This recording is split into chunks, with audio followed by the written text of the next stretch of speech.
Puji nama Tuhan, bertemu kembali di ibadah online hari Minggu. Mari Bapak Ibu dan jemaat yang terkasih, kita memuliakan nama Tuhan pada hari ini. Katakan, mulialah namamu Tuhan. Allahku besar kuasamu, Allahku besar kasihmu. Haleluya, haleluya. Yesus Tuhan, mulialah namanya. Yesus Allahku, besar kasih-Nya. Dahulu, sekarang, dan sampai selamanya. Kasih-Nya tak pernah berubah. Yesus Tuhan, mulialah namanya. Yesus Allahku, besar kuasa-Nya. Dahulu, sekarang, dan sampai selamanya. Kuasa-Nya tak pernah berubah. Dia sanggup, Yesus sanggup melakukan perkara yang besar. Dia sanggup, Yesus sanggup memulihkan yang terluka, menyembuhkan yang menderita. Dia sanggup memulihkan hidupku. Mari bersama-sama katakan dari awal, Yesus Tuhan. Yesus Tuhan, mulialah namanya. Yesus Allahku, besar kasih-Nya. Dahulu, sekarang, dan sampai selamanya. Kasih-Nya tak pernah berubah. Yesus Tuhan, mulialah namanya. Yesus Allahku, besar kuasa-Nya. Dahulu, sekarang, dan sampai selamanya. Kuasa-Nya tak pernah berubah. Mari angkat tanganmu. Dia sanggup. Katakan Yesus. Yesus sanggup melakukan perkara yang besar. Dia sanggup. Yesus sanggup memulihkan yang terluka, menyembuhkan yang menderita. Dia sanggup memulihkan hidupku. Mari katakan dan angkat kedua tanganmu. Dia sanggup, Yesus sanggup melakukan perkara yang besar. Dia sanggup, Yesus sanggup memulihkan yang terluka, menyembuhkan yang menderita. Dia sanggup memulihkan hidupku. Dia sanggup memulihkan hidupku. Dia sanggup. Dia sanggup. Dia sanggup.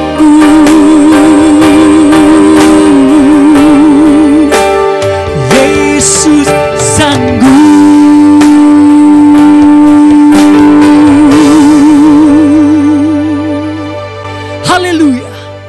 Puji nama Tuhan. Puji nama Tuhan. Saat ini kita akan mendengarkan kebenaran firman Tuhan yang akan disampaikan oleh hambanya Bapak Pendeta Gadut Budiono. Waktu dan tempat saya persilakan. Haleluya. Mari kita berdoa bersama-sama untuk mendengarkan firman Tuhan. Bapa kami yang dalam surga, kami sangat mengucap syukur dan terima kasih kepadamu ya Tuhan, karena saat ini kami dapat dipersiapkan untuk mendengarkan firman Tuhan. Kami mohon Tuhan akan memberkati kami tahu ya Tuhan firman-Mu sangat penting bagi kami, karena Engkau berkata langit dan bumi akan lenyap, tetapi firman-Mu kekal selama-lamanya. Karena itu tuntunlah kami ke dalam seluruh kebenaran firman-Mu, supaya kami hidup dalam kekekalan. Berkatilah kami sekalian, baik hamba-Mu yang menyampaikan isi hati-Mu ya Tuhan, supaya dapat menyampaikan dengan jelas dan jernih, demikian juga jemaat-Mu yang mengikutinya, supaya dapat mengerti dengan baik, dan kemudian kami sekaliannya dapat menjadi pelaku-pelaku dari firman-Mu. Saat yang teduh ini kami mohon Tuhan memberkati dari awal sampai kepada akhirnya, supaya mendatangkan hormat dan kemuliaan kepada Bapa. Dalam nama Tuhan Yesus Kristus kami berdoa. Amin, amin, amin. Shalom jemaat Betani Sangkakala yang dikasihi oleh Tuhan. Pada saat ini saya senang sekali karena kita bisa berjumpa kembali untuk bersama-sama mendengarkan renungan dari firman Tuhan. Hari ini saya tertarik untuk mengajak kita merenungkan kebenaran firman Tuhan yang kalau diberi judul, maka judulnya adalah 3 petunjuk praktis dari kehidupan kita sebagai orang Kristen. 3 petunjuk praktisnya. Apakah 3 petunjuk praktis itu? Semuanya itu sebenarnya terangkum dalam sebuah rangkaian ayat yang terdapat di dalam kitab Filipi pasal yang keempat, ayat yang keempat sampai ayat yang ke-7. Demikianlah firman Tuhan bagi kita sekalian. Mari kita akan membaca bersama-sama atau mendengarkan pembacaan ini dari Filipi pasal 4 mulai dari ayat yang keempat. Demikian firman Tuhan, bersukacitalah senantiasa dalam Tuhan. Sekali lagi kukatakan, bersukacitalah. Hendaklah kebaikan hatimu diketahui semua orang, Tuhan sudah dekat.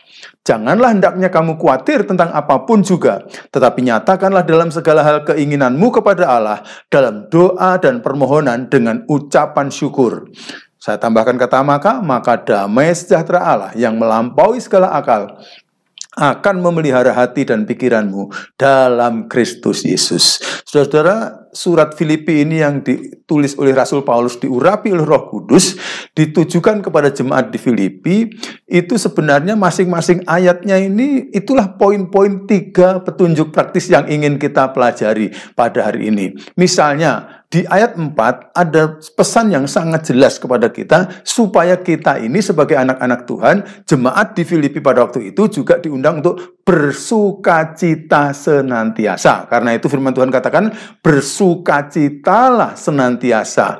Saudara-saudara, kalau kita membaca firman Tuhan ini, Paulus katakan bersukacitalah senantiasa dalam Tuhan. Sekali lagi katakan bersukacitalah. Sampai mengatakan sekali lagi katakan, berarti ini penting, ya, penting. Tapi perintah ini sebenarnya kan tidak mudah ya saudara, karena firman Tuhan kok mengatakan bersukacitalah senantiasa. Pada waktu saya mempelajari firman Tuhan, dan saya tahu bahwa firman Tuhan itu tidak hanya untuk dibaca, tidak hanya untuk dimengerti, tapi yang penting untuk dilakukan. Saya menjadi punya tantangan dengan ayat ini, karena ayat ini mengatakan bersukacitalah senantiasa. Bisakah saya bersukacita senantiasa? Saudara-saudara bagaimana? Bisa bersukacita senantiasa? Mosok nggak pernah sedih?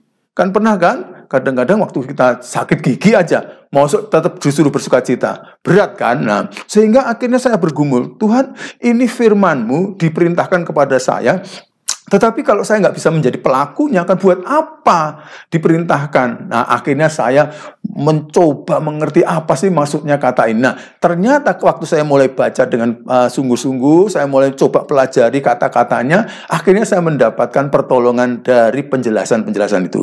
Yang pertama dikatakan tadi, bersukacitalah senantiasa di dalam Tuhan. Nah, firman Tuhan ini sudah ada ada rumusnya sendiri. Kalau kita mau bersukacita senantiasa, tidak dapat kita dapatkan itu di luar Tuhan.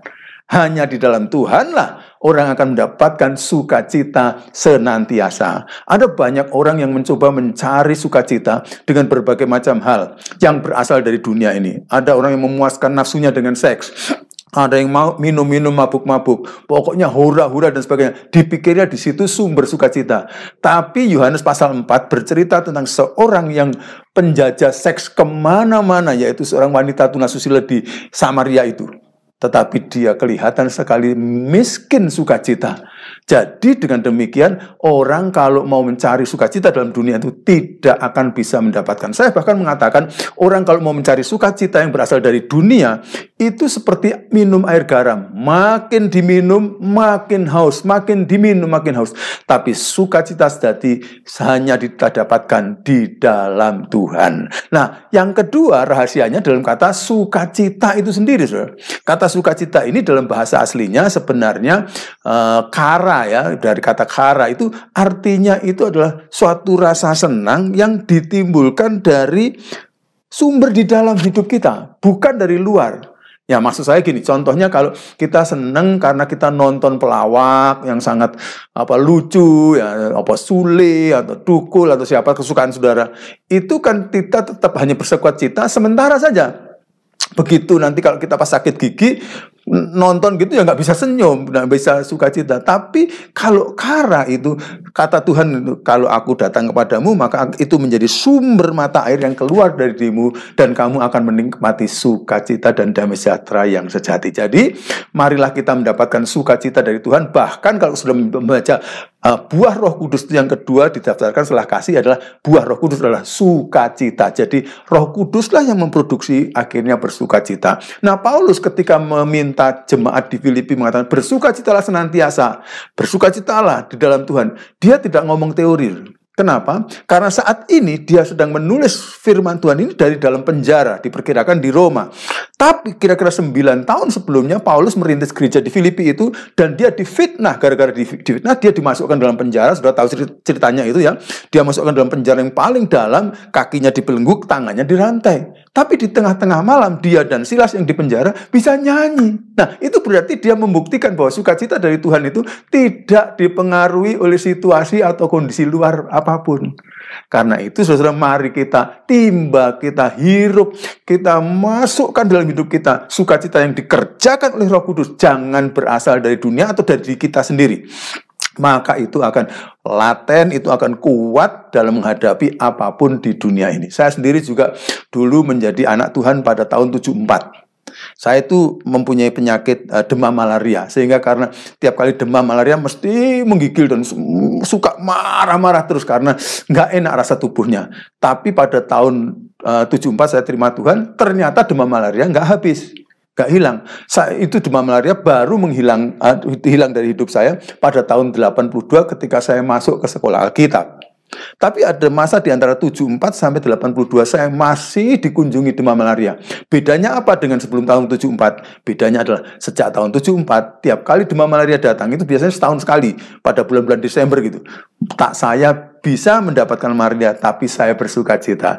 Tiap kali saya kedatangan malaria itu, saya minta ibu saya, tolong bawakan gitar. Lalu saya mulai nyanyi, kesukaan surga. Nah, gitar sambil nyanyi dengan tangan menggigil itu lebih gampang, nggak perlu digerakkan ya.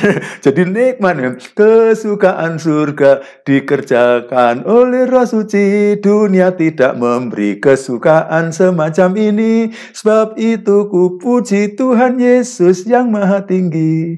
Nggak usah kita coba-coba ya, cari sukacita dari dunia ini atau dari tempat lain. Cari sukacita dalam Tuhan, maka kita dapat bersukacita senantiasa. Sebab Roh Kudus menjadi sumber mata air sukacita yang tidak hilang. Sampai sekarang, saya boleh bersukacita dalam kondisi apapun juga. Demikian juga dengan saudara-saudara. Itulah petunjuk yang pertama. Petunjuk yang kedua, di ayat yang ke-5 tadi dikatakan, hendaklah kebaikan hatimu diketahui sebagian orang. Enggak ya, diketahui semua orang. Alasannya karena Tuhan sudah dekat. Tuhan mau supaya kebaikan hati kita ini diketahui semua orang. Bagaimana orang baik hati diketahui semua orang? Kalau diketahui oleh sebagian orang ya bolehlah. Tapi kalau semua orang, masa orang dalam hidupnya tidak pernah ada yang dibenci, tidak pernah ada orang yang memusuhi dia dan karenanya dia tidak bisa berbaik hati kepada orang itu? Tapi firman Tuhan selalu mengajar kita untuk bisa berbaik hati kepada semua orang. Mengapa demikian? Karena kita ini adalah gambar dan rupa Allah. Pada waktu gambar dan rupa Allah itu hilang ketika kita berdosa, maka Tuhan memulihkan gambar itu melalui penebusan dalam Tuhan Yesus Kristus. Dan kalau Allah itu adalah Allah yang baik, kata firman Tuhan, dia memberikan matahari baik kepada orang yang baik maupun kepada orang yang jahat. Orang yang jahat, orang yang biasa ngomongi Allah nggak baik, saudara, tetap saja diberi oleh Tuhan matahari dengan kemurahannya. Bahkan orang-orang itu juga diberi nafas gratis. Nah, hari-hari ini kita tahu ya saudara bahwa oksigen atau O2 itu mahalnya minta ampun. Bayangkan kalau oksigen itu orang suruh bayar pada Tuhan. Dikasih gratis aja masih tidak baik, masih ngata-ngatai Allah dengan yang baik. Enggak baik, tapi Allah tetap berbuat baik pada mereka. Karena itu kita diminta supaya kita ini berbuat baik kepada semua orang. Saudara-saudara, petunjuk firman Tuhan ini bagus sekali untuk zaman-zaman kita di masa COVID-19 seperti ini. Katanya kalau kita bersuka cita, maka imun tubuh kita kan naik. Kuat kan? Jadi sebenarnya firman Tuhan itu ada petunjuk bagaimana kita menghadapi masa-masa sulit seperti ini. Mari kita izinkan Roh Kudus memberi sukacita kepada kita. Lalu dalam keadaan seperti begini ini, kebaikan hati itu sangat diperlukan oleh orang lain. Sebab dengan banyak orang yang sedang memerlukan pertolongan. Nah, marilah kita memohon pada Tuhan. Salah satu buah roh juga difirmankan oleh Tuhan adalah kebaikan hati. Karena itu kita mestinya jadi orang yang baik hati. Nah, alasannya dari firman Tuhan tadi dikatakan karena Tuhan sudah dekat. Kenapa begitu, saudara? Itu penting, saudara. Karena rupanya dalam sejarah gereja sampai masa kini, kebaikan hati orang-orang percaya kepada Tuhan Yesus Kristus itu menjadi penyebab pertama orang yang belum percaya bertanya, ada apa sih dalam kekristenan? Ada apa sih dalam hidup anak-anak Tuhan Yesus Kristus itu? Kok orangnya jadi baik-baik itu?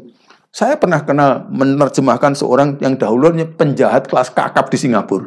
Dipertobatkan oleh Tuhan, akhirnya menjadi orang yang sangat mengasihi, mempunyai pelayanan kepada anak-anak jalanan di Metro Manila. Berarti kan diubahkan menjadi orang yang baik. Sehingga itu mendatangkan pertanyaan.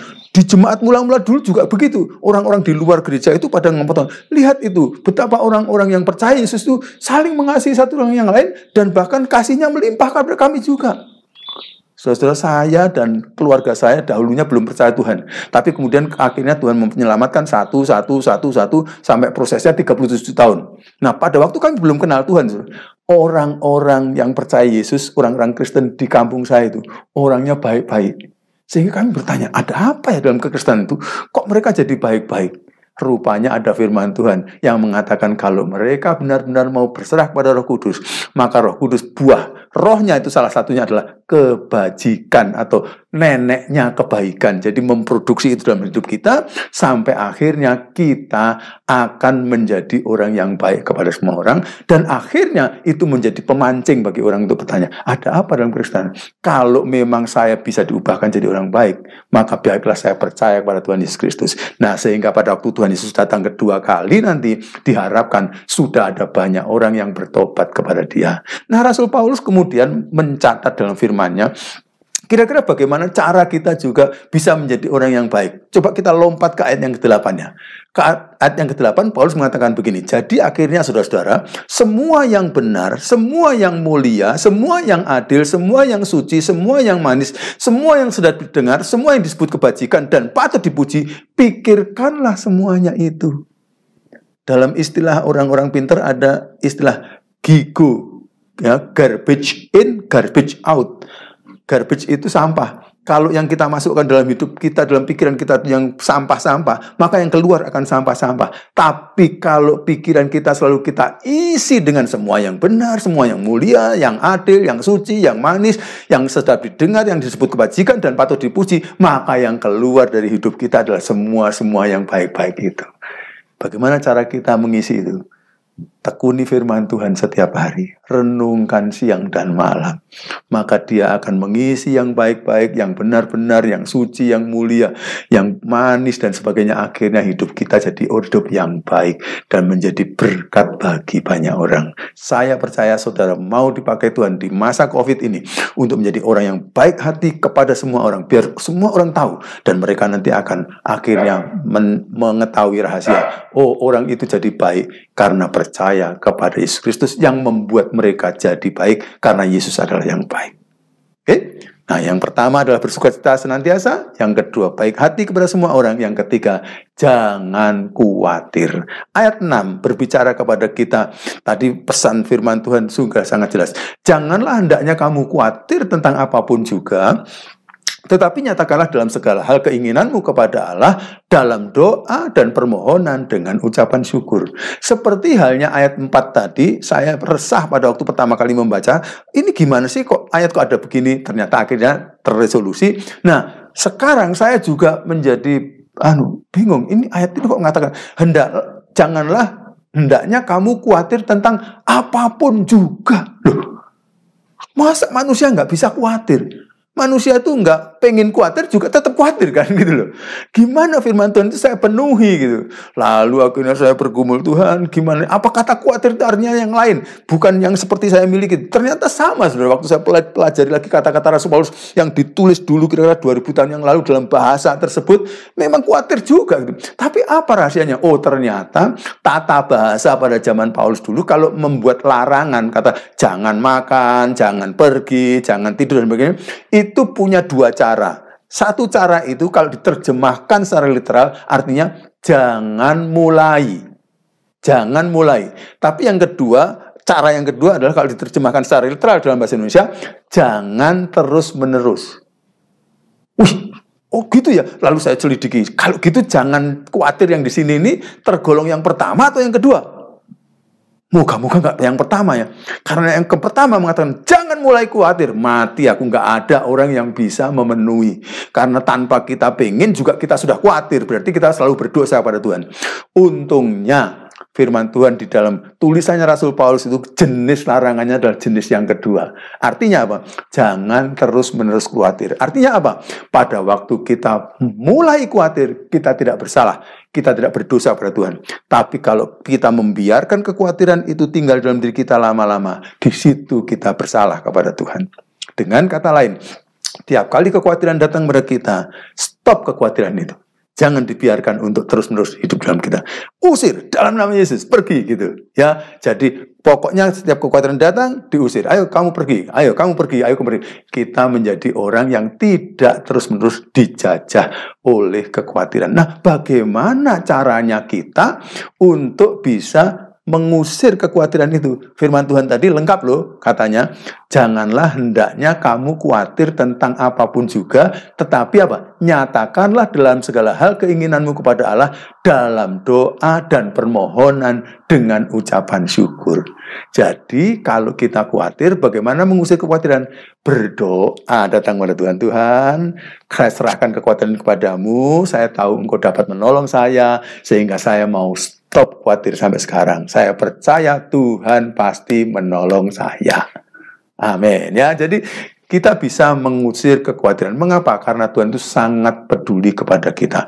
Bayangkan Tuhan pernah mengatakan, lihatlah burung pipit di udara. Dijual 2 ekor cuma seduit. Itu kira-kira 2.000 rupiah. Jadi satu burung pipit itu harganya cuma 1.000 rupiah. Saudara. Tapi firman Tuhan mengatakan, tidak seekor pun diizinkan Bapakku dari surga jatuh ke tanah mati tanpa diizinkan oleh Bapa. Jadi Tuhan mengatakan kemudian, kalau kamu lebih berharga dari banyak burung pipit, maka Bapa pasti sangat mempedulikan kamu. Jadi persoalan kekhawatiran itu rupanya bukan persoalannya Tuhan. Karena persoalan kita, apakah kita mau terus membawa kekhawatiran kita kepada Dia atau enggak. Ada satu contoh dalam firman Tuhan ya, Rasul Petrus. Rasul Petrus waktu itu di gereja mula-mula baca dalam kitab Kisah Para Rasul ya. Lalu kemudian karena dia sangat memberatkan Injil, akhirnya dia dimasukkan ke dalam penjara ya. Penjaranya itu di paling tengah. Ada 4 tembok melingkar gitu. Dan setiap tembok itu ada gerbang, setiap gerbang dijaga oleh 4 tentara yang sangat disiplin. Jadi 16 tentara menjaga. Firman Tuhan katakan Pak Petrus juga di situ dibelenggu dan dia dirantai lah, dia nggak mungkin akan keluar. Tapi tahu-tahu ada mujizat, malaikat langsung membawa dia keluar. Ada mujizat sehingga si penjaga-penjaga nggak tahu. Tapi saudara, mujizatnya kata seorang hamba Tuhan senior bukan soal Petrus dibawa keluar. Yang menarik adalah pada waktu Petrus mau dibangunkan oleh malaikat, dia tidur nyenyak. Padahal pendahulunya yaitu Rasul Yakobus kemarinnya dieksekusi dengan dipenggal kepalanya. Seolah-olah besok Petrus mau kemungkinan akan diadili secara tidak adil dan dia juga dieksekusi dipenggal kepalanya. Bisa-bisanya malam sebelumnya dia bisa tidur nyenyak.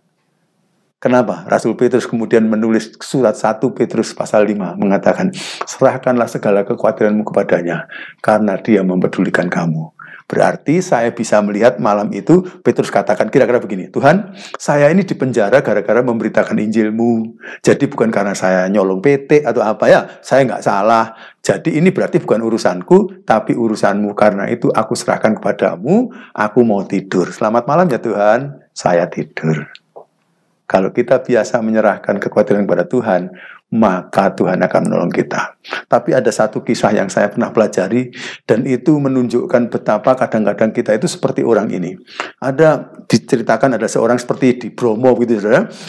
Dia baru panen banyak sayur-sayur dan buah-buahan, lalu dia pikul mau jual di Pasuruan di bawah gitu, mikul turun gitu. Terus kemudian ada tetangganya yang punya truk, pas lewat terus dilihat truknya pas kosong, terus kemudian dia lihat, loh bapak itu kok ini, ayo Pak naik truk saya, mau kemana sih? Pasuruan. Ayo saya juga mau ke Pasuruan. Naik truk, lalu dimulai dinaikkan, lalu kemudian mulai disetir. Nah, dari Bromo ke Pasuruan itu kan gini, jalannya turun dan belok-belok. Sampai di Pasuruan dibuka, ternyata bapak itu berkeringat, mandi keringat. Kenapa? Rupanya dia sudah ada di atas truk, tapi pikulnya nggak dilepas. Jadi waktu miring-miring begitu, wah dia malah sengsara. Kita bisa mentertawakan bapak itu, tapi kadang-kadang hidup kita begitu. Sudah diserahkan kepada Tuhan, tapi nggak mau diletakkan, masih diambil lagi. Akhirnya kita jadi sengsara. Luar biasa. Kiranya Tuhan akan menolong kita. Tuhan sudah memberi kepada kita semua berkat-Nya. Mari kita bersuka cita senantiasa, dan biarlah kebaikan hati kita diketahui semua orang, dan jangan terus-menerus khawatir. Ayat 7 mengatakan, maka damai sejahtera Allah yang melampaui segala akal akan memelihara hati dan pikiranmu dalam Kristus Yesus. Mari kita akan berdoa bersama-sama. Tak usah ku takut, Allah menjagaku.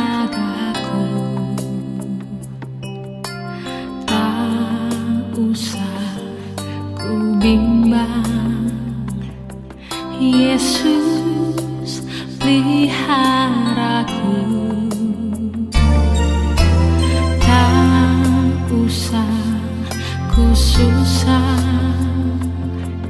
Roh Kudus hiburku. Tak usah ku cemas, Dia memberkatiku. Bapa kami dalam surga, kami datang kepadamu memohon kiranya petunjuk praktis dari firman-Mu yang 3 ini dapat menjadi kenyataan dalam hidup kami. Tuntunlah kami Tuhan untuk menjadi pelaku-pelaku firman-Mu. Roh Kudus, Engkau adalah yang membuahkan buah-buah kehidupan kami yang baik. Mari produksi itu dalam hidup kami, supaya kami jadi orang-orang yang akan jadi berkat kepada banyak orang lain. Bahkan kami tidak perlu khawatir, kami percayakan hidup kami kepadamu di tengah-tengah masa pandemi yang seperti ini ya Tuhan, karena Tuhan mempedulikan kami semua. Berkatilah jemaat-Mu ya Tuhan, jemaat Betani Sangkakala ini, sehingga nama Tuhan dikuduskan dan dimuliakan. Dalam nama Tuhan Yesus kami meteraikan firman-Mu untuk kami sekalian menjadi pelaku-pelaku firman Tuhan. Dalam nama Tuhan Yesus Kristus pula kami telah berdoa dan bersyukur pada Bapa. Amin, amin. Puji Tuhan. Mari kita buka kedua tangan kita. Bapa, sempurnakanlah ibadah kami. Berikan pada kami kemampuan untuk merenungkan firman-Mu dan melakukan firman-Mu. sidang jemaat yang dicintai oleh Tuhan, terimalah berkat atas nama Bapa, Putra, dan Roh Kudus, dalam nama Tuhan Yesus Kristus, dari sekarang sampai Maranatha. Tuhan Yesus datang untuk 2 kalinya. Yang percaya sama-sama katakan amin. Tuhan Yesus memberkati. Sampai ketemu minggu depan di jam yang sama. Sekali lagi, Tuhan Yesus memberkati.